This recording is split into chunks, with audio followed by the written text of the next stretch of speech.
नमस्कार साथियों, आप लोग कैसे हैं। आशा करते हैं आप लोग अच्छे होंगे। आज हम पढ़ेंगे ज्योग्राफी में लैटिट्यूड एंड लॉन्गिट्यूड। अक्षांश और देशांतर पढ़ना है। अक्षांश और देशांतर आप लोग नाम जरूर सुने होंगे, ठीक। अक्षांश और देशांतर, देखिए ये क्या है, पृथ्वी है। ये क्या है, पृथ्वी है, ठीक। पृथ्वी है ना, ये और कुछ है। देखिए सबसे पहली बात आप इतना समझिए, ज्योग्राफी में अगर आपको ज्योग्राफी पढ़ना है तो आपको सबसे पहले लैटिट्यूड एंड लॉन्गिट्यूड को समझना अति आवश्यक है, ठीक। कल्पना कीजिए आपके पास अगर रीढ़ नहीं होता, बैकबोन नहीं होता, क्या आप चल पाते? बताइए, नहीं चल पाते। क्यों नहीं चल पाते? क्योंकि मेरे पास रीढ़ नहीं है। जब रीढ़ है ना, मेरे पास बैकबोन जो है, तभी हम खड़ा हैं। उसी तरीके से, ठीक, वो यानी कि एक मानव को या हर एक जीव जंतु को एक चलने के लिए एक रीढ़ होता है, जो बहुत अच्छे तरीके से चल सकते हैं। उसी तरीके से ज्योग्राफी में, भूगोल में आपको अगर बेसिक बनाना है, आपको ज्योग्राफी को सही मायने में समझना है, तो आपको लैटिट्यूड एंड लॉन्गिट्यूड को समझना अति आवश्यक है। अक्षांश और देशांतर को समझना ही चाहिए। अगर मान लीजिए आप अक्षांश और देशांतर नहीं समझे, आप ज्योग्राफी बहुत चीज पढ़ चुके हैं, फिजिकल ज्योग्राफी, ह्यूमन ज्योग्राफी पढ़ लिए, फिर भी आप लोगों को, हम मानते हैं आप लोगों को 30% या 20% भी आपको ज्योग्राफी नहीं आ रहा है, ठीक। क्यों? क्योंकि लैटिट्यूड एंड लॉन्गिट्यूड, अक्षांश और देशांतर के आधार पर ही कहाँ वर्षा होगा, कहाँ गर्मी होगी, कहाँ ठंडी होगी, ये सभी जितना भी प्रोसेस होता है ना, खनिज भी है ना, खनिज जो है, मिनरल्स है, ये भी आपका लैटिट्यूड एंड लॉन्गिट्यूड पर ही आधारित है। सब चीज ज्योग्राफी के पूरे, सिर्फ ज्योग्राफी में ही नहीं, इतिहास में भी हम जाएंगे ना, इतिहास को देखेंगे, कल्चर को देखेंगे, संस्कृति कैसे उत्पन्न होते हैं, कैसे शुरुआत होते हैं, ये सब कारण है ज्योग्राफी। मान लीजिए कोई कर्क रेखा से नीचे रह रहा है, उष्णकटिबंधीय वाले क्षेत्र में रह रहा है, कर्क रेखा और मकर रेखा के इलाके में, वो हमेशा ज्यादातर अधिकतर ब्लैक लोग होंगे, काला लोग होंगे। जब ये काला है, रंग हो गया, एक काला हो गया, एक गोरा हो गया। जो शीतोष्ण कटिबंधीय में है वो व्हाइटपन होगा। जो व्हाइट होंगे, अब मान लीजिए यहीं से आ जाता है भेदभाव, ठीक। तो काले और गोरे में भेदभाव हो जाता है, ठीक। अब काले और जब देखिए, अब फिर वर्ण सिस्टम में आप जब देखिएगा, वर्ण व्यवस्था में देखिएगा, फिर वैदिक काल में जाइएगा तो वैदिक काल में भी वर्ण व्यवस्था का देखने को आपको मिल जाएगा। फिर उत्तर वैदिक काल में वही रंग के आधार पर भेदभाव होता है। समझ रहे हैं बात को? ये सब चीज हम कहते हैं, सारे सब्जेक्ट तो मतलब कि ज्योग्राफी पर ही निर्धारित है, कह सकते हैं मोटे तौर पर। लेकिन आज हमको ज्योग्राफी के बेसिक चीज समझना है, लैटिट्यूड एंड लॉन्गिट्यूड, अक्षांश और देशांतर। तो अक्षांश और देशांतर, ये पृथ्वी है। पृथ्वी पर एक काल्पनिक रेखा है। क्या रेखा है? काल्पनिक रेखा। देखिए ये जो बीच में लाइन है, आपके पास अगर ग्लोब है, ग्लोब नहीं है तो आप लोग प्लीज एक ग्लोब जाकर खरीद लीजिए, ठीक। तो ये ग्लोब है, इस ग्लोब पर एक लाइन खींची हुई है, बहुत सारी लाइन खींची हुई है। क्या ये वास्तविकता में, क्या ये सचमुच में लाइन है? नहीं, ये एक काल्पनिक रेखा है। कौन सा रेखा है? काल्पनिक रेखा। वास्तविकता में जब हम पृथ्वी को देखेंगे ना, तो इसमें कोई लाइन वगैरह नहीं है, लाइन नहीं, वो अर्थ है, यानी कि विरुद्ध नहीं है। अक्षांश और देशांतर एक हम समझने के लिए, मानव विकास को जिसे कहते हैं ना, जगह बताने के लिए, कोई सा प्लेस कौन सा जगह पर है, कौन सा स्थान कहाँ है, बताने के लिए, समय बताने के लिए, ठीक, इस लाइन को खींचा गया है। समझ रहे हैं बात को?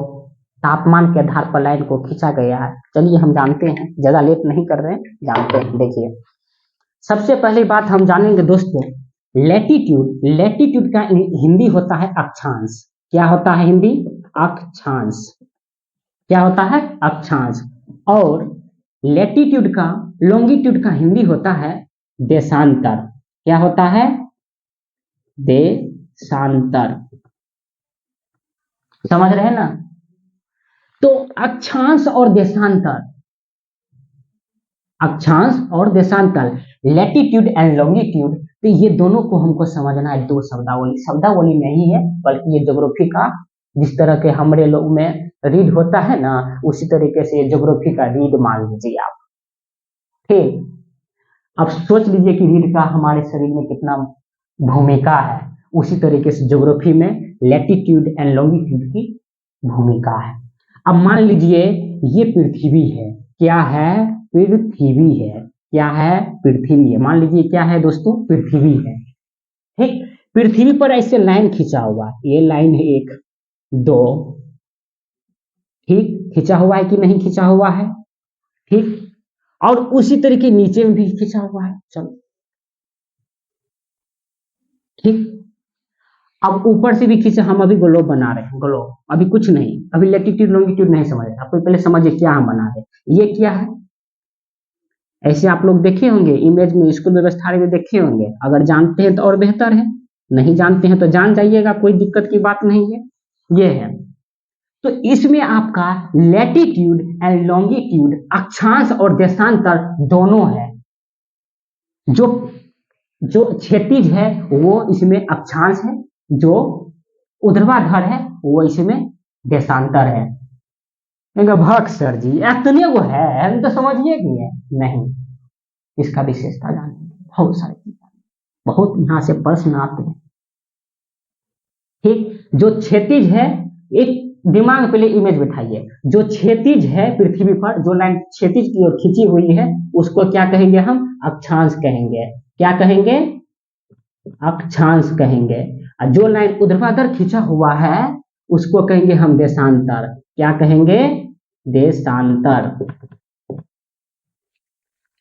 ठीक, अब देखिए जिस ग्लोब में देशांतर और अक्षांश दोनों खींचा हुआ, इस ग्लोब में क्या खींचा हुआ नहीं है, इस ग्लोब में अक्षांश और देशांतर दोनों खींची हुई है लाइन, तो इसको हम एक शब्द में कहेंगे भाई ग्रिड। क्या कहेंगे, ग्रिड कहेंगे। क्या कहेंगे, ग्रिड।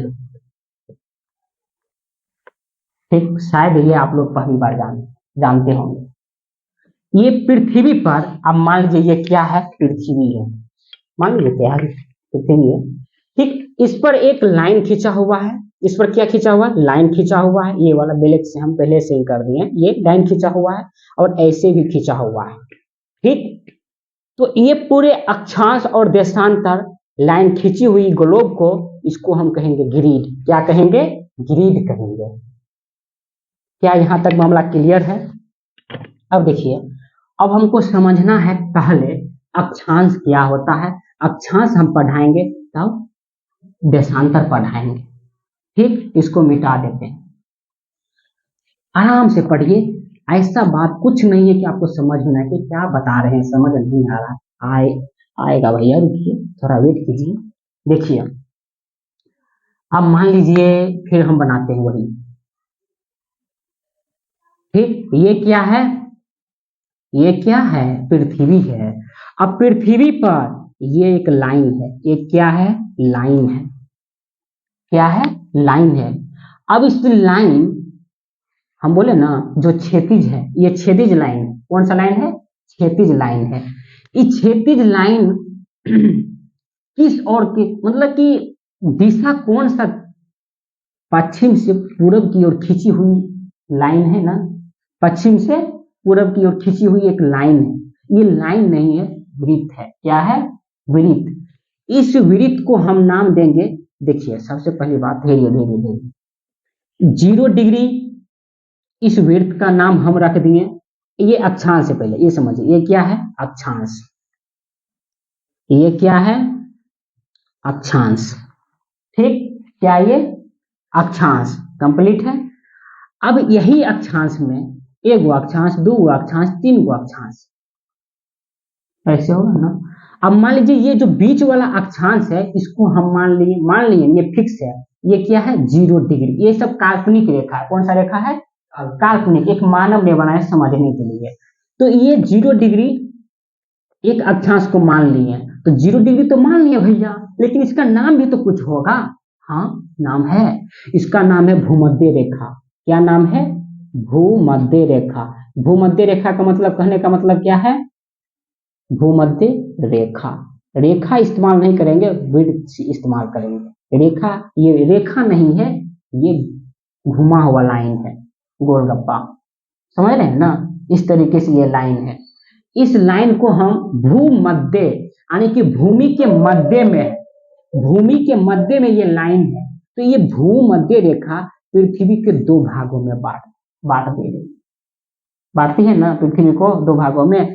अब देखिए ऊपर वाला साइड, ये यहां से ऊपर वाला साइड और यहां से नीचे वाला साइड, ठीक? तो ऊपर वाला साइड को हम कहेंगे, ये वाला इलाका को 0 डिग्री से ऊपर, ये 0 डिग्री से ऊपर, 0 डिग्री से ऊपर हम कहेंगे उत्तरी गोलार्ध। क्या कहेंगे? उत्तरी गोलार्ध, ठीक? और 0 डिग्री के दक्षिण में, 0 डिग्री के दक्षिण में हम कहेंगे, यानी कि ये 0 डिग्री के दक्षिण में, इसको कहेंगे दक्षिणी गोलार्ध। क्या कहेंगे? दक्षिणी गोलार्ध, साउथ हेमिस्फीयर, दक्षिणी गोलार्ध, ठीक? Northern hemisphere.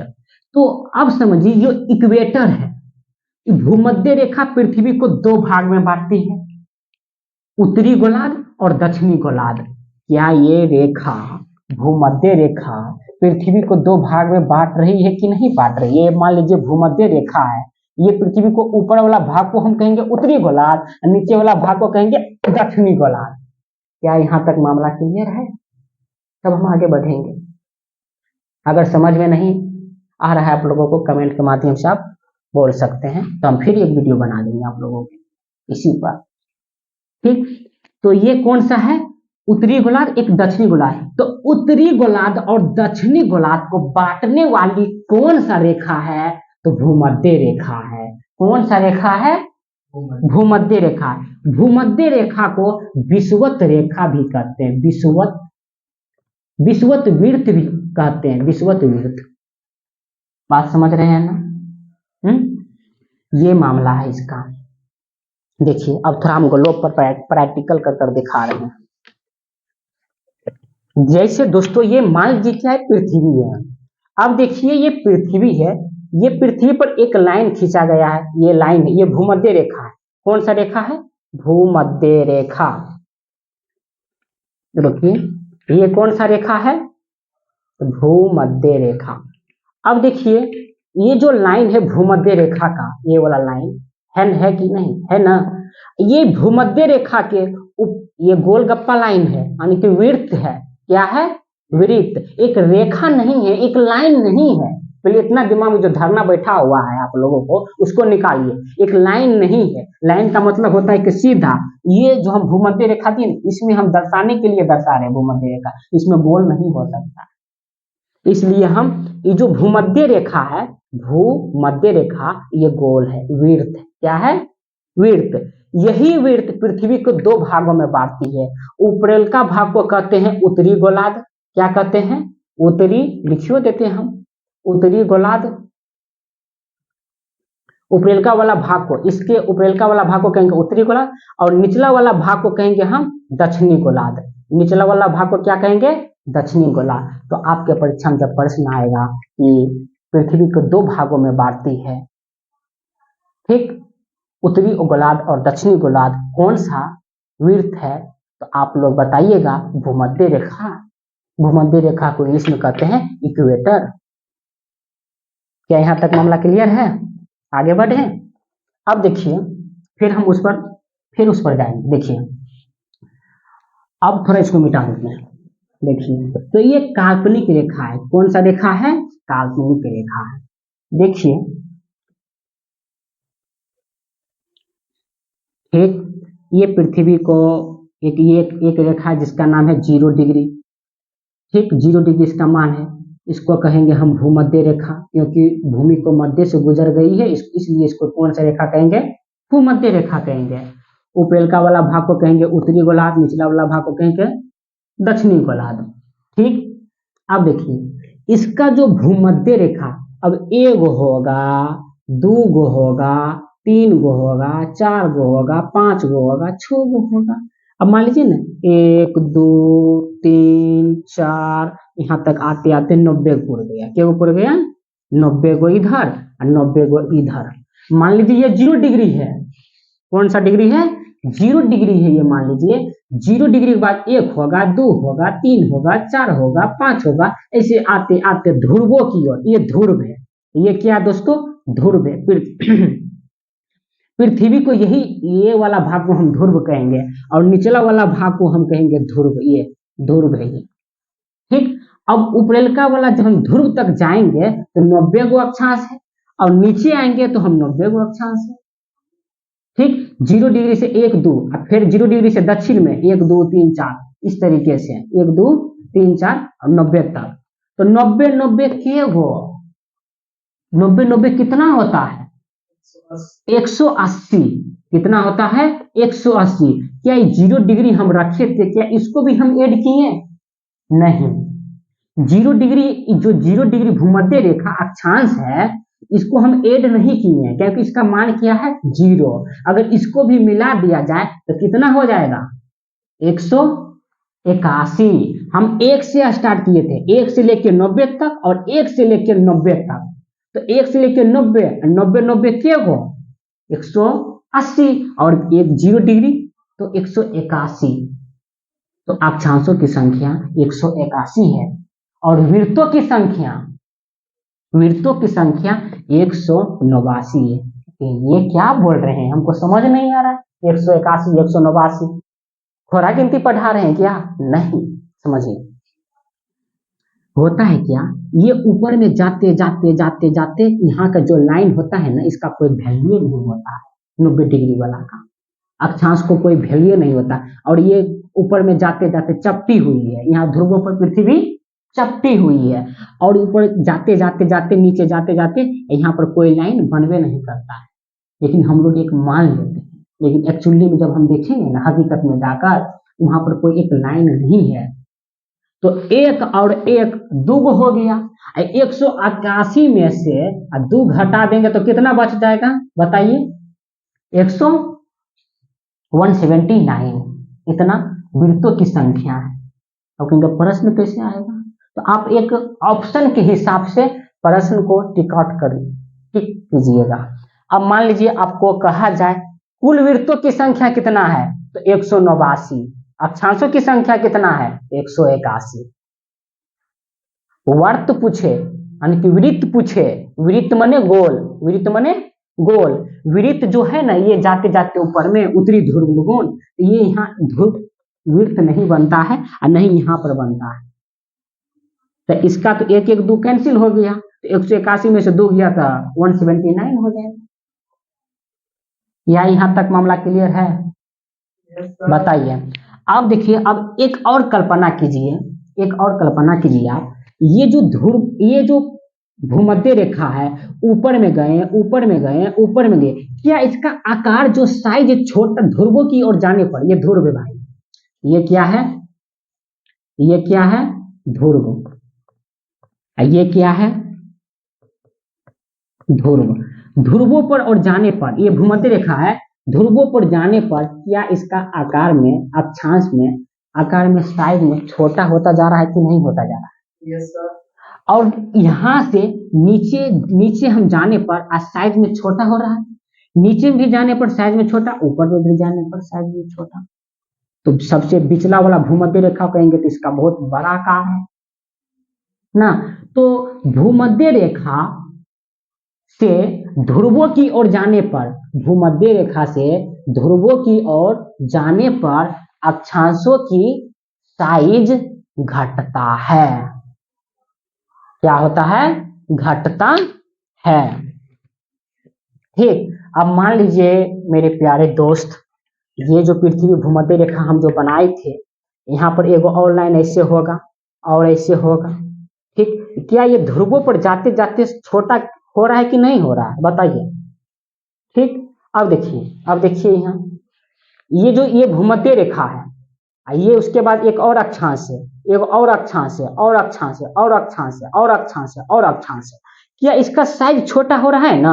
ये ध्रुव है। ये क्या है? ध्रुव है, ऊपर में क्या है, ध्रुव है।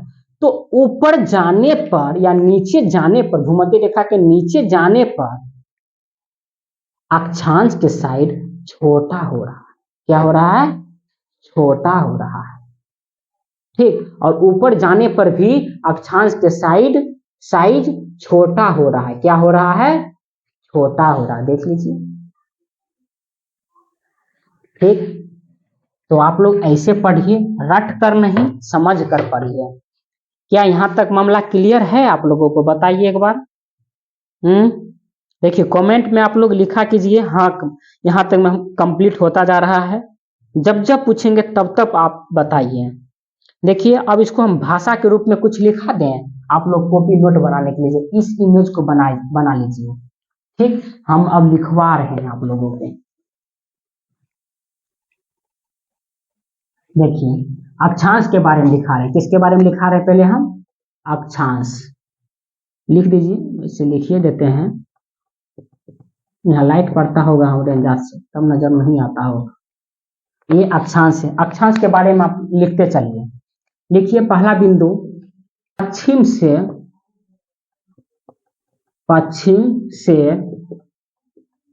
पूरब की ओर, पश्चिम से पूरब की ओर खींची वृत्त को पश्चिम से पूरब की ओर यहाँ लगा दीजिए। पश्चिम से पूरब की ओर खींची हुई वृत्त को अक्षांश कहते हैं। क्या कहते हैं, अक्षांश कहते हैं। ठीक, तो ये पृथ्वी है, और पृथ्वी से पश्चिम से पूर्व की ओर खींची हुई लाइन है। ठीक, पश्चिम से पूर्व की ओर खींची हुई लाइन है। ये मान लीजिए 0 डिग्री है, तो इधर हो गया आपका पश्चिम, क्या हो गया, पश्चिम, और इधर हो गया आपका पूरब। तो पश्चिम से पूरब की ओर खींची हुई लाइन है ना, पश्चिम से पूरब की खींची हुई, ऐसे ऐसे ऐसे, फिर ऐसे जाएंगे हम, ऐसे ऐसे कर कर खींचा हुआ है ना। तो और लिखेंगे तथा काल्पनिक रेखा है, तथा काल्पनिक रेखा है। क्लियर है। और दूसरा पॉइंट में लिखिए आप लोग, भूमध्य रेखा समझ रहे हैं ना, पृथ्वी को 2 भाग में बांटती है, ये भी एक अक्षांश है। भूमध्य वृत्त, हालांकि बुक सब में रेखा का इस्तेमाल करता है, लेकिन रेखा नहीं, अच्छा होगा तो वृत्त का इस्तेमाल करें तो बहुत अच्छा लगेगा। भूमध्य वृत्त पृथ्वी को 2 भागों में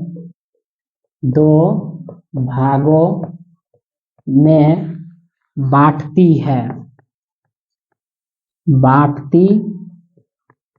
है। पहला उत्तरी गोलार्ध, दूसरा दक्षिणी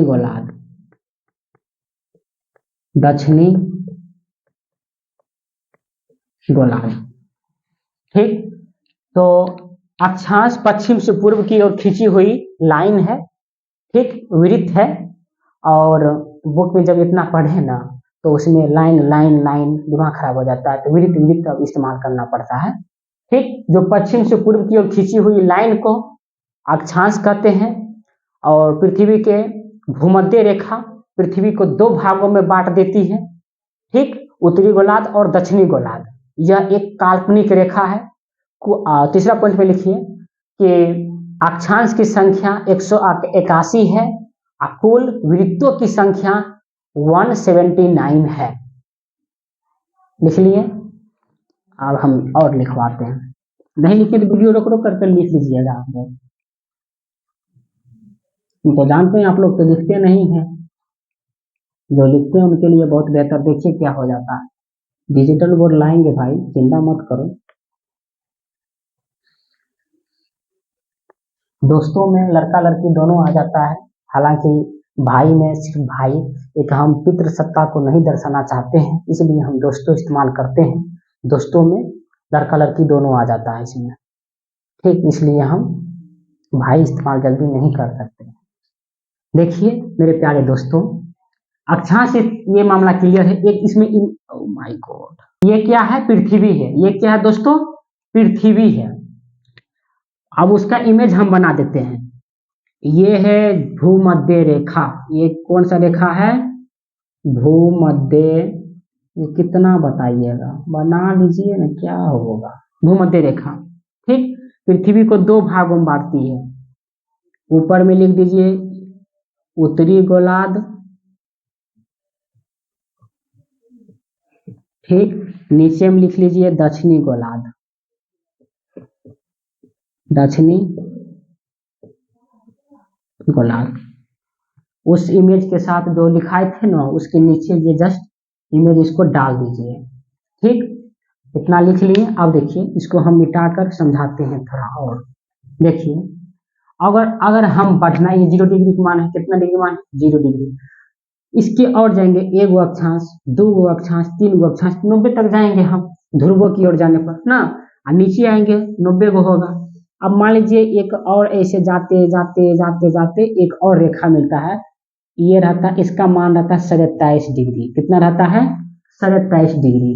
उत्तरी गोलार्ध में हम बना रहे हैं, तो उत्तरी गोलार्ध में 27 डिग्री है। इस 27 डिग्री को हम कहते हैं, इसका नाम है कर्क रेखा। क्या नाम है? कर्क रेखा। कैंसर ऑफ क्या होता है बताइए? कर्क रेखा। जबकि हम दक्षिणी गोलार्ध में हम और जाएंगे फिर, तो नीचे में भी 27 डिग्री होगा भाई, आप लोग भी जानते हैं। तो 27 डिग्री दक्षिणी गोलार्ध में हम कहेंगे अब मकर रेखा। कौन सा रेखा कहेंगे? मकर रेखा। अब कहिएगा भैया ये भी बता दीजिए हमको, कभी कर्क मकर रेखा को ऊपर कर देते हैं, कर्क रेखा को नीचे कर देते हैं। कभी कभी ऐसा भी बहुत सारे स्टूडेंट के साथ समस्या होता है, मैं भी समझ सकता हूँ, मैं भी एक स्टूडेंट ही हूँ, अभी भी हूँ। देखिए ये कर्क रेखा है, उत्तरी गोलार्ध में है कर्क रेखा। तो पहले क आता है पहले कि म आता है? पहले ये बताइए आपको। तो पहले क आता है, तो इसलिए पहले कहेंगे क, तो पहले ऊपरी उसको रखेंगे, तो कहेंगे उत्तरी गोलार्ध में। उसके बाद म आता है, कहेंगे मकर रेखा कहेंगे। बात समझ गए ना? लेकिन कर्क रेखा और मकर रेखा, आखिर क्या बात है इसमें?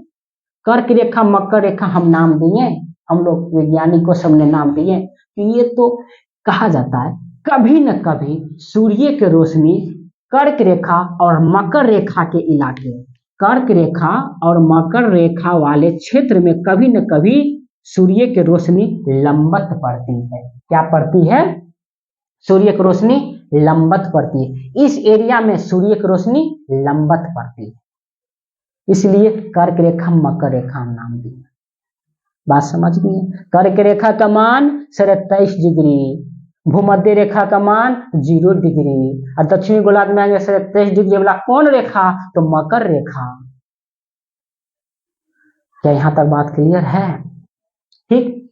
अब देखिए ऊपर में एगो और है जिसका नाम है 66 डिग्री। कि क्या नाम है? 66 डिग्री। 66 डिग्री को हम कहते हैं आर्कटिक वृत्त। कौन सा वृत्त कहते हैं? आर्कटिक वृत्त। और जब हम दक्षिणी गोलार्ध में आएंगे, दक्षिणी गोलार्ध में एगो और है 66 डिग्री। सेम टू सेम, जो ऊपर में रहेगा कंडीशन नीचे में भी वही कंडीशन रहेगा। इसको कहेंगे अंटार्कटिका, अंटार्कटिका वृत्त, अंटार्कटिका वृत्त। देख लीजिए आप लोग। लेकिन और यहाँ पर जब हम आएंगे ध्रुवों की ओर, ये ध्रुव है, ये क्या भाई? ध्रुव है, ये ध्रुव है। जब ध्रुवों पर हम जाएंगे तो ध्रुव है, ठंड ज्यादा रहेगा, स्वाभाविक है। अब देखिए सूर्य की रोशनी पूरब में, सूर्य पूरब में उगती है ना, हालांकि सूर्य उगती नहीं है, पृथ्वी घूम जाती है, तो सूर्य हम लोग कहते हैं उगते हैं और डूबते हैं, ऐसा बात नहीं है। ठीक। अब मान लीजिए सूर्य पूरब में उगती है, ये सूर्य है, सन है, और सन का लाइट इस एरिया पर गया, इस एरिया पर गया कि नहीं गया? तो सीधी लंबवत रोशनी पड़ रही है, कर्क रेखा और मकर रेखा के बीच में सूर्य की रोशनी सीधी पड़ रही है। इसलिए कर्क रेखा और मकर रेखा वाले इलाके को हम कहेंगे उष्णकटिबंधीय क्षेत्र। कौन सा क्षेत्र कहेंगे? उष्णकटिबंधीय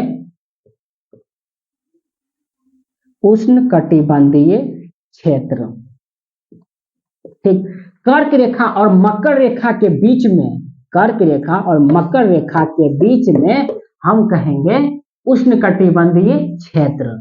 और कर्क रेखा और 66 डिग्री के बीच में, इस वाला इलाका में 23 डिग्री और 66 डिग्री, कर्क रेखा और आर्कटिक वृत्त के बीच में 23 डिग्री और 66 डिग्री के बीच को हम कहेंगे शीतोष्ण कटिबंधीय क्षेत्र। कौन सा कटिबंधीय कहेंगे? फिर इमेज बना देंगे, शीतोष्ण कटिबंधीय क्षेत्र। शीतोष्ण कटिबंधीय क्षेत्र। ठीक, और जो 66 से 90 डिग्री वाले बीच को, ठीक, 66 से 90 वाले डिग्री के बीच को हम कहेंगे क्या? शीत कटिबंधीय। शीत कटिबंधीय। समझ रहे हैं कि नहीं समझ रहे हैं कि सिर्फ ऐसे ही हम बोल रहे हैं? इमेज में तो आप लोगों को समझ में आ रहा है कि नहीं आ रहा? देखिए, सूर्य की रोशनी कर्क रेखा और मकर रेखा पर सीधी पड़ती है। कर्क और मकर रेखा पर सूर्य की रोशनी लंबवत पड़ने के कारण इसको हम कहेंगे उष्णकटिबंधीय क्षेत्र। और 23 डिग्री और 66 डिग्री के बीच में सूर्य की रोशनी तिरछी पड़ती है, इसलिए इसको हम शीतोष्ण कटिबंधीय क्षेत्र कहते हैं। और 66 डिग्री के बाद 90 डिग्री अक्षांश के बीच में, ठीक, यहाँ पे सूर्य की रोशनी 6 महीने के लिए पड़ते हैं और 6 महीने के लिए गायब हो जाते हैं, इसलिए 6 महीने के दिन और 6 महीने के रात होते हैं, उसको हम कहेंगे शीत कटिबंधीय। ठीक, तो सबसे ज्यादा गर्मी इस वाला इलाका में और सबसे ज्यादा, इससे थोड़ा ज्यादा ठंड ही इस वाला में, इससे भी ज्यादा ठंड तो शीत कटिबंधीय। यहाँ तक मामला क्लियर है? बताइए, क्लियर है तो एक इमेज हम बनाते हैं, बहुत बढ़िया इमेज, जो आप लोगों डायरेक्ट लिख लीजिए। देखिए,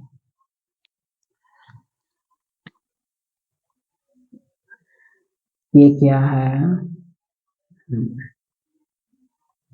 आप लोग भी अगर पढ़ा कीजिए ना तो किसी को बताइए, ताकि ठीक क्या समझ में आ रहा है, आप बताने से आपको पता चलेगा कि मेरा कमजोरियां है आखिर क्या, कहाँ पे हम जाकर अटक जाते हैं, ये आपको समझ में आए। देखिए, तो कुल अक्षांशों की वृत्त की, अक्षांश वृत्त की संख्या कितना है? 179। ठीक, 180 भी मान सकते हैं, अगर सही समझ रहे हैं तो 180 रखिए, घबरा चिंता करने की कोई बात नहीं है। देखिए, ये क्या है? भूमध्य रेखा। 0 डिग्री देते हैं, भूमध्य 0 डिग्री दे देते हैं और नाम दे देते हैं भूमध्य रेखा। भूमध्य रेखा। अब ऊपर में हम, ठीक, ये वाला, ये 27 डिग्री है, ये अपना भारत 27 डिग्री पर है, कर्क रेखा पर, कर्क रेखा। ठीक, और ऊपर में जब हम जाएंगे 66 डिग्री, कितना है?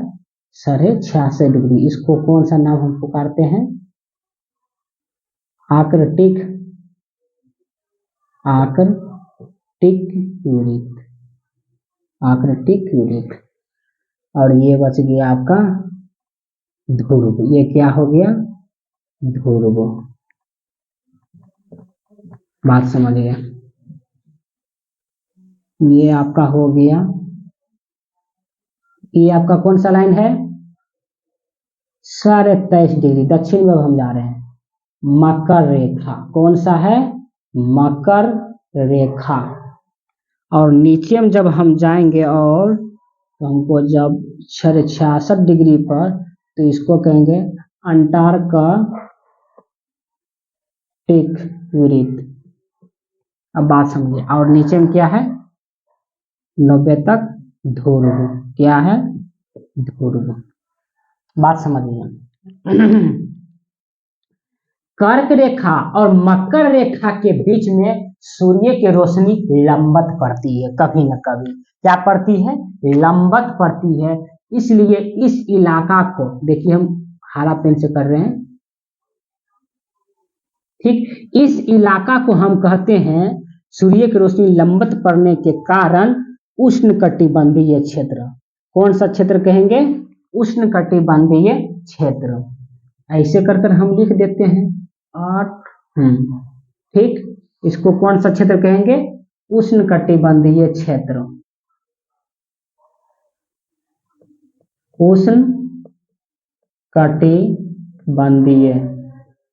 उष्णकटिबंधीय क्षेत्र, ठीक। कर्क रेखा और मकर रेखा के बीच में। अब दिमाग लगाइए, 23.5 डिग्री और 66 डिग्री के बीच में सूर्य की रोशनी तिरछी पड़ती है, जिसके कारण इसको हम कौन सा नाम पुकारते हैं? बताइए। ठीक, तो शीतोष्ण कटिबंधीय।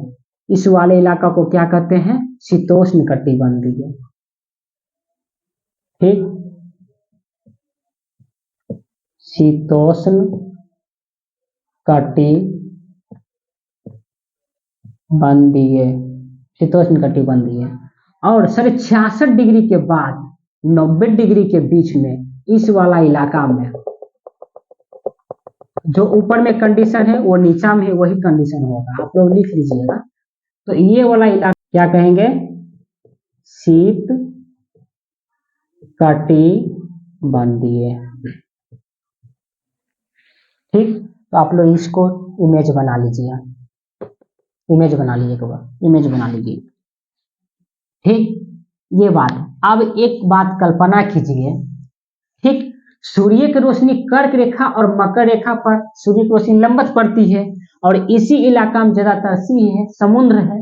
और समुद्र इस इलाका में जब है, जब सूर्य की रोशनी सीधी पड़ती है, लंबवत पड़ती है, तो क्या होगा?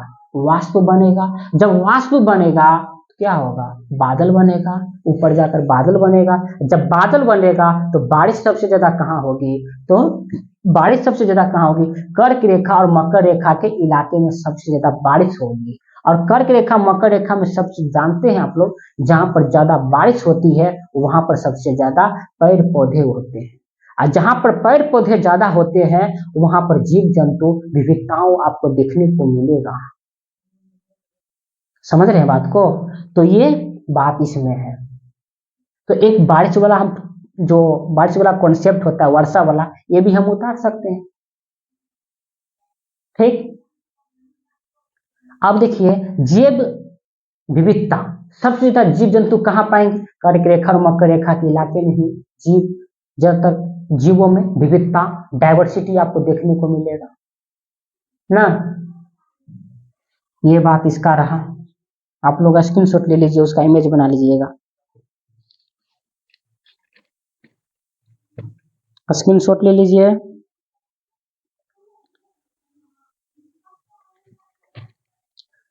ठीक, स्क्रीनशॉट ले लिया ना। ये आपका अक्षांश लैटिट्यूड का कॉन्सेप्ट रहा। ठीक, लैटिट्यूड में इतना आपको पूछ रहे या ना रहे, इतना ये याद कर लीजिए। कर्क रेखा और मकर रेखा के बीच में, ऐसे कीजिए, कल्पना कीजिए, कर्क रेखा और मकर रेखा के बीच में उष्णकटिबंधीय। ठीक, और कर्क रेखा यानी कि 23.5 डिग्री और 66 डिग्री के बीच में कौन सा कटिबंधीय? तो शीतोष्ण कटिबंधीय। ठीक, और 66 डिग्री के बीच में, 66 डिग्री से 90 डिग्री के बीच में कौन सा कटिबंधीय? शीत कटिबंधीय। कौन सा कटिबंधीय? बोलिए, शीत कटिबंधीय। ठीक, तो ये बात है। अब मान लीजिए सूर्य की रोशनी लंबवत पड़ती है कर्क रेखा और मकर रेखा के बीच में, उसके बाद तिरछी पड़ती है कहाँ कहाँ? तो कहाँ कहाँ बताइए, बताइए बताइए बताइए। तो कर्क रेखा और 23.5 डिग्री और 66 डिग्री के बीच में तिरछी पड़ती है, और 66 डिग्री से 90 डिग्री के बीच में 6 महीना रोशनी नहीं पड़ती। और 6 महीना जब रोशनी आती है तो 6 महीना का दिन और 6 महीना का रात होता है। ये वाला इलाका में देखिए 66 डिग्री से 90 डिग्री के बीच में सूर्य की रोशनी 6 महीने के बाद आते हैं। ठीक, अभी ये उत्तरी गोलार्ध में खास तौर पर देखा जाए ठंडी तो यहाँ पे उत्तरी गोलार्ध में अभी 6 महीना का रात होगा, 6 महीना का रात। अब भी फिलहाल अभी रात है।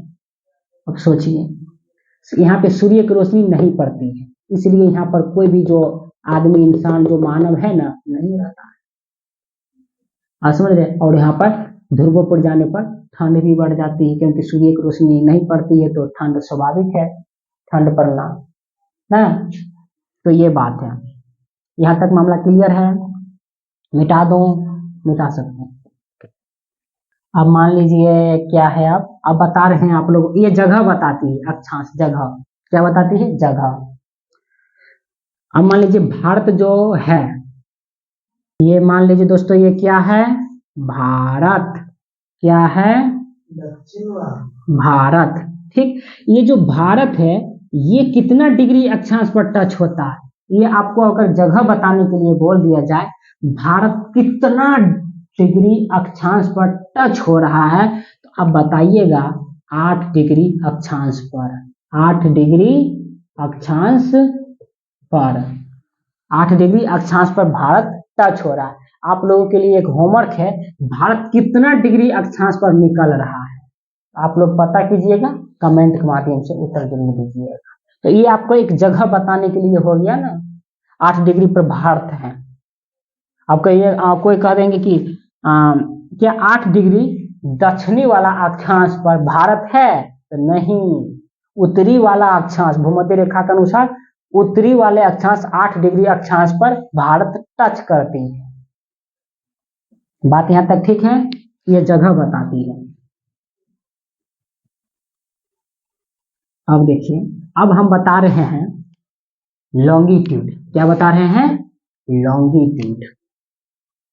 ये उधर पहले बता दें,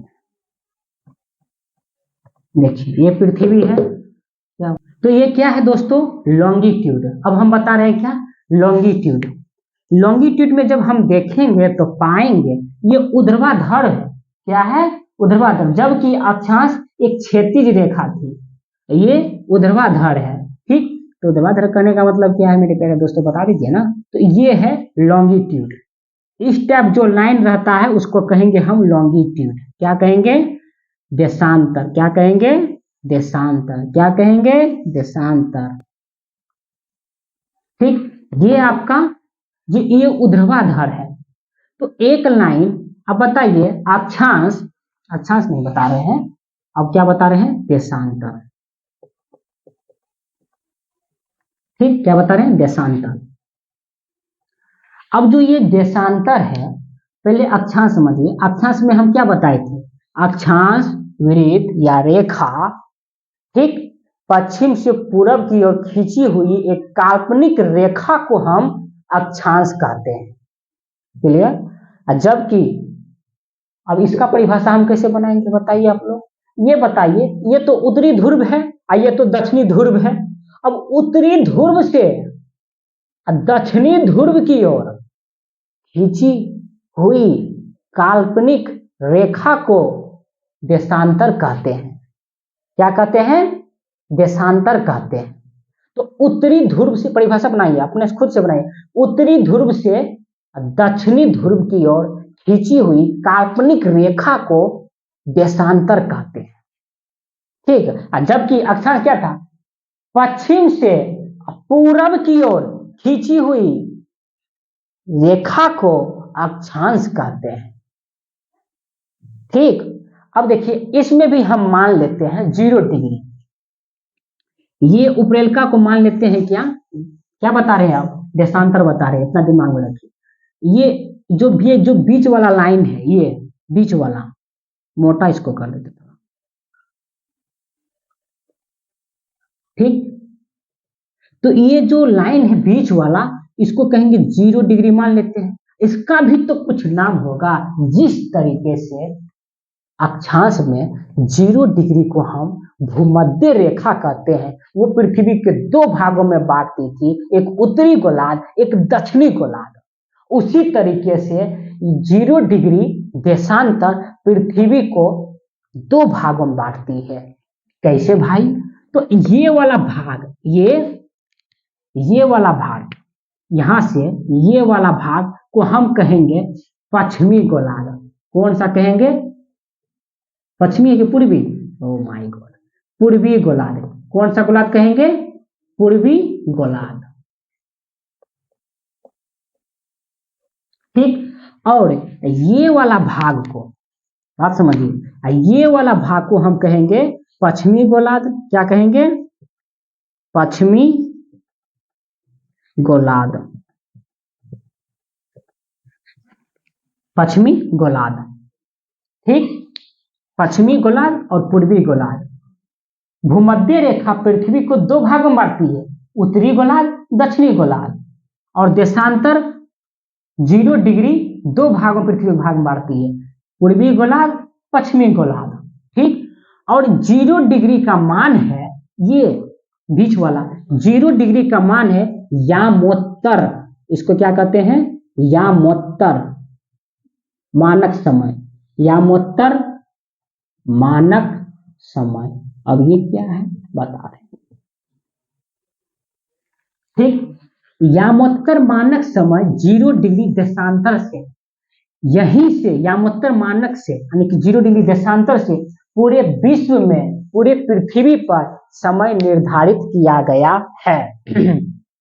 ये जो आपका ग्लोब है, ठीक, ये जो है 0 डिग्री, ठीक, देशांतर, ये वाला ऐसे क्या किया हम? देशांतर वाला। यहीं से पूरे समय, पूरे विश्व में समय निर्धारित किया गया है। हर देश का अपना अपना एक मानक समय होता है। एक अपवाद है रूस में आपका 7 मानक समय है। ठीक, 7 है कि 8 है, आप कमेंट में बताइएगा। ठीक। तो यहीं से यामोत्तर से पूरे विश्व में समय को निर्धारित किया गया है। लेकिन अब ये भी कह दीजिए कि अक्षांश की संख्या, जब अक्षांश वृत्तों की कुल संख्या 179 है और इसका संख्या कितना है, तो इधर से जब हम जाएंगे तो 1 2 3 इधर भी होगा, तो इधर हम कितना रखते हैं? 180 पूर्वी साइड में और इधर पश्चिमी साइड में 180। तो 180 कितना हो गया? 360। कितना हो गया?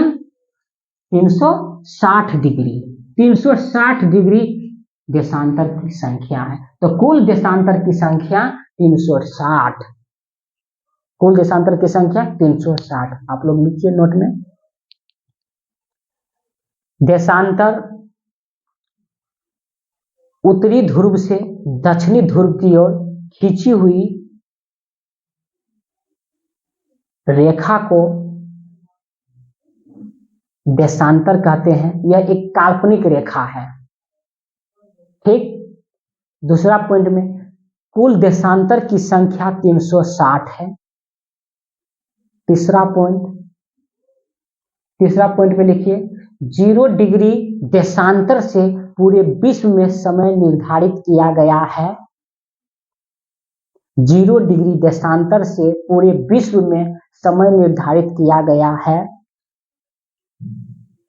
और तीसरा पॉइंट क्या होगा? हर देश का अपना मानक समय होता है। देशांत देखिए, जिस तरीके से अक्षांश एक जगह बताती थी, उसी तरीके से देशांतर क्या बताते हैं? समय बताते हैं। ठीक। अब देखिए, पूरब की साइड समय बढ़ता है। पूरब की साइड, ये वाला कॉन्सेप्ट आप याद कर लीजिए। पूरब के साथ पूरब के जब पूरब की ओर जाएंगे तो समय बढ़ता है। क्या होता है? समय बढ़ता है। समय बढ़ता है। और जब पश्चिम की ओर हम जाएंगे तो समय घटता है। समय घटता है। भारत तो पूर्वी गोलार्ध में, उत्तरी पूर्वी गोलार्ध में भारत विश्व के नजरिया से। ठीक।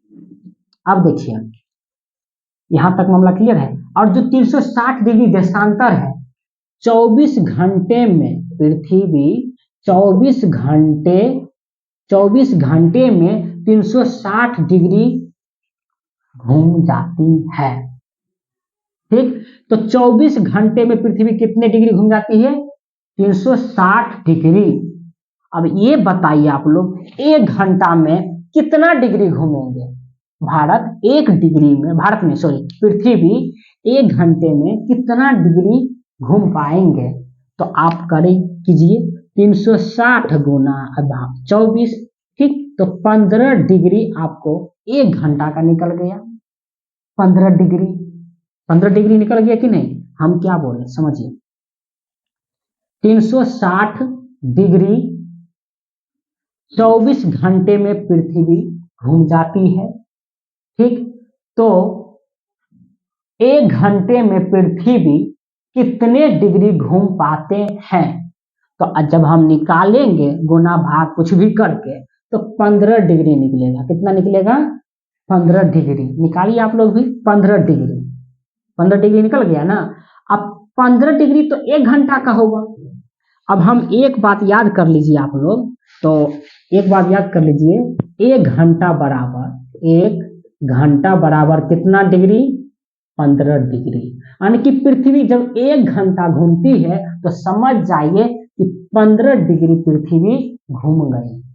15 डिग्री पृथ्वी घूम गई। ठीक, अब ये बात रखिए, 15 डिग्री क्या है? 15 डिग्री बराबर 1 घंटा, लेकिन 1 डिग्री बराबर कितने? 1 डिग्री बराबर कितना मिनट हो सकता है? तो 1 घंटा 60 मिनट और क्या 60 मिनट है ना। 1 डिग्री देखिए 1 घंटा बराबर 15 डिग्री, तो 1 डिग्री बराबर कितना मिनट? तो 60 गुना 15, 15 चौके 60, तो 1 डिग्री बराबर 4 मिनट। 4 मिनट आपका निकल गया। समझ रहे हैं ना। तो 1 घंटा बराबर 15 डिग्री। आप क्या बोल रहे हैं? 1 घंटा बराबर 15 डिग्री, लेकिन 1 डिग्री बराबर के मिनट? 4 मिनट।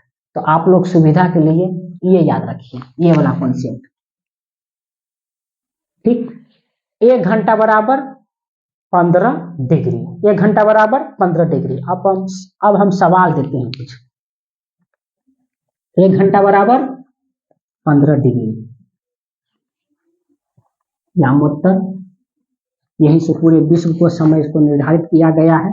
ग्रीनविच, देखिए जो यामोत्तर रेखा है पृथ्वी से जो गुजरती है, यामोत्तर रेखा इंग्लैंड के ग्रीनविच से गुजरने के कारण इसको ग्रीनविच कहते हैं।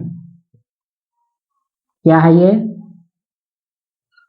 पृथ्वी है। क्या है? पृथ्वी। ये क्या है? देशांतर। क्या है? यामोत्तर इसको मानते हैं। 0 डिग्री देशांतर, इसको कहेंगे यामोत्तर या मानक समय या ग्रीनविच। 0 डिग्री को हम ग्रीनविच के नाम से भी जाना है। ये 0 डिग्री यामोत्तर देशांतर है। ये पृथ्वी इंग्लैंड के ग्रीनविच से गुजरने के कारण इसका नाम ग्रीनविच, ठीक, मानक समय पड़ा। बात क्लियर है। अब मान लीजिए हम क्या बताए थे, पूरब की ओर समय बढ़ता है और पश्चिम की ओर समय घटता है। अब मान लीजिए कि 0 डिग्री पर 12 बज रहे हैं, वो भी रात में 12 बज रहे हैं रात में। अब ये दिमाग लगाइए 18 डिग्री देशांतर पर कितना समय होगा। ठीक, देखिए भारत का जो समय है ना, या भारत का समय रहे या पूरे विश्व का समय रहे, जो अभी हमारे पास 10 बज रहा है, रात के 10 बज रहा है, जरूरी नहीं है सभी जगह 10 बज रहे हैं। विश्व में सभी का समय अलग अलग है अपने मानक समय के अनुसार। जैसे हमारे भारत में सिर्फ 82 डिग्री से मानक समय अपनाए गए हैं। हम यही बात बता रहे हैं। देखिए 1 घंटा बराबर 15 डिग्री, 1 घंटा बराबर 15 डिग्री। हम क्या बताएं, 12 बज के रात हो रहे हैं और 18 डिग्री पर कितना समय हो रहा है, जबकि पूरब की ओर समय बढ़ता है। पूरब की समय और, पहले ये बात कॉन्सेप्ट याद कर लीजिए, पूरब की समय और समय बढ़ता है, इधर घटता है। दोनों शब्द लिख लीजिए, घटता है। पश्चिम की ओर समय घटता है, पूरब की ओर समय बढ़ता है। तो ये ईस्ट है। 18 डिग्री देशांतर ईस्ट वाले भाग में क्या बज रहे होंगे, जबकि 0 डिग्री यामोत्तर रेखा पर रात के 12 बज रहे हैं, समय बढ़ता है। 15 डिग्री बराबर 1 घंटा होता है। तो बताइए आप लोग, बताइए।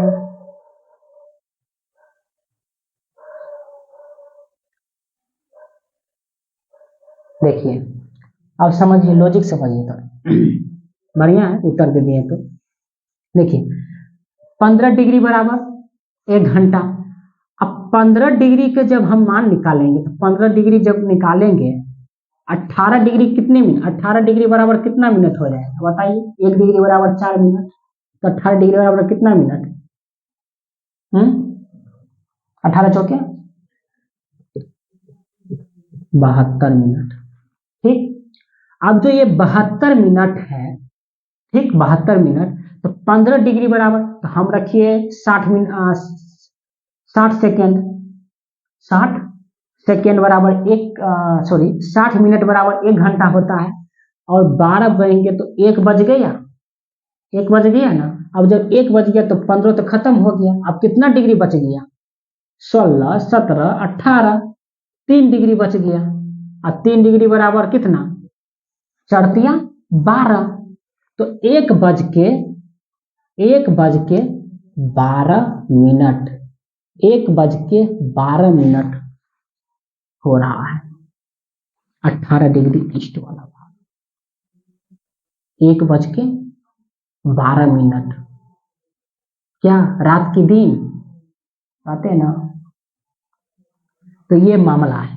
ठीक, अब मान लीजिए पूर्वी वाला, ये पश्चिमी वाला, अब मान लीजिए 18 डिग्री है। क्या है? 18 डिग्री वेस्ट। क्या है? वेस्ट। इस पर कितना समय है? तो 1 घंटा बराबर 15 डिग्री। अब 18, जब यहाँ मान लीजिए अभी 7 बज रहा है, ये 0 डिग्री पर कितना बज रहा है? 0 डिग्री देशांतर पर 7। कितने बज रहे हैं? 7। अब 18 डिग्री वेस्ट वाला समय में कितना बजे? समय घटता है, पश्चिम की ओर समय घटता है। तो 7 कहेंगे, 7 के बाद क्या होता है? 6।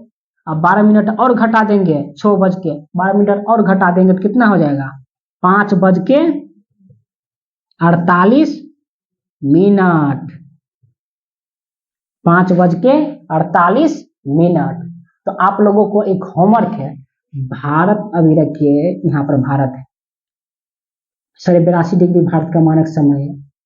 तो हम 82 नहीं रखेंगे, हाँ 82 रखिए, सिर्फ 82। 82 डिग्री पर ईस्ट वाला साइड में, 82 डिग्री देशांतर ईस्ट वाला साइड में अभी कितना बज रहा है, आप लोग इसका उत्तर कमेंट बॉक्स में दीजिएगा। और इधर आप लोग मान लीजिए, इधर भी आप लोग मान लीजिए 82 पर वेस्ट साइड कितना समय यहाँ पर हो रहा है, जबकि यहाँ पर क्या माने, ठीक यहाँ पर मान लेते, जबकि 0 डिग्री यामोत्तर पर यहाँ समय हो रहा है, अभी कितना समय हो रहा है बताइए? समय अभी कितना हो रहा है? कितना हो रहा है? 10, 10:40। चलिए 10 रखते हैं, 10। तो 10 बज रहे हैं अभी रात। क्या बज रहे हैं? 10 बज रहे हैं, रात हो रहे हैं अभी, रात, अभी रात को हम आप लोगों को क्लास ले रहे हैं। तो वेस्ट वाला साइड में 82 डिग्री पर क्या होंगे, इसका एक कमेंट बॉक्स में उत्तर चाहिए और इसका एक उत्तर चाहिए, इसका उत्तर दीजिएगा। ठीक, यहां तक मामला क्लियर है? बताइए।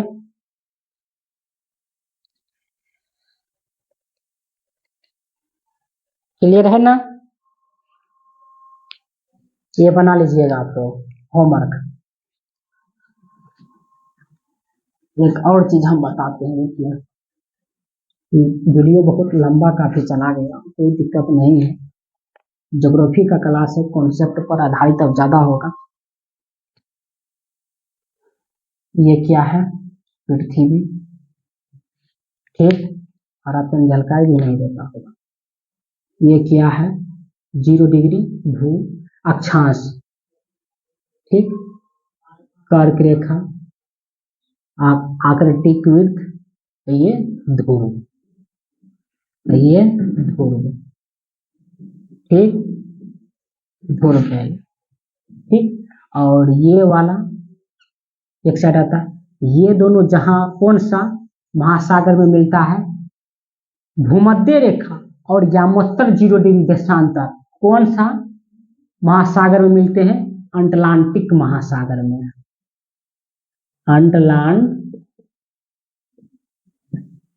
अटलांटिक महासागर में, अटलांटिक महासागर में दोनों रेखा मिलती है आपस में ना। अब देखिए ये जो देशांतर है, इसका जो ये जो देशांतर है ना, लंबाई उतना ही है, लंबाई उतना ही है जितना एक यामोत्तर का है, उतना इसका भी लंबाई है। जबकि हम अक्षांश में जाएंगे तो इसका लंबाई भी साइज में छोटा होता जाता है ध्रुव की ओर जाने पर, जबकि इसमें ऐसा नहीं होता है, देशांतर में ऐसा नहीं होता है। क्या यहाँ तक मामला क्लियर है? अब कुछ नहीं है, अक्षांश और देशांतर में हम कहें तो अब कुछ नहीं बचा है उतना, ठीक। और अक्षांश और देशांतर पर हमको उतारना है, आपको धीरे धीरे ज्योग्राफी में आगे भी पढ़ाएंगे कैसे अक्षांश और देशांतर सभी ज्योग्राफी में उपयोग यूज किए जाते हैं, ये भी आप लोगों को बताया जाएगा, ठीक। और यहाँ तक पूरे वीडियो देखने के लिए बहुत तहे दिल से धन्यवाद। वीडियो काफी लंबा चला गया है। जय हिंद दोस्तों, अगले वीडियो में मिलते हैं।